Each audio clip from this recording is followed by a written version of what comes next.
अस्सलामुअलैकुम व्यूवर्स, कैसे हैं आप लोग। टेम्परेचर मशीन देखें कितनी गर्मी बता रही है। 38 टेम्परेचर हो रहा है 11 बजे।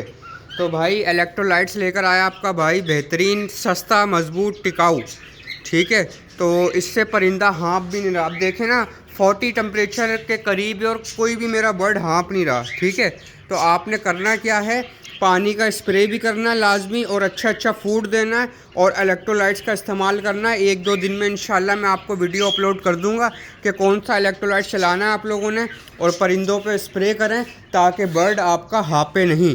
देखें ना, अब जो है ना, गर्मी इतनी शिद्दत की हो रही है कि हर बर्ड जो है ना हाँप रहा है। तो आप जो है वो पानी का स्प्रे भी करें साथ साथ। ये देखें व्यूवर्स, इनको भी पानी का स्प्रे किया है मैंने सबको, ताकि ये इनका टेम्परेचर थोड़ा नॉर्मल हो। और सलाद पत्ते का इस्तेमाल करें ताकि उसकी तासीर भी ठंडी हो। मैंने लूसन वगैरह डाली है, तो सलाद पत्ता मेरे को मिला नहीं। अब ये देखें, बर्ड सुकून से हैं, पानी वानी पिया ठंडा।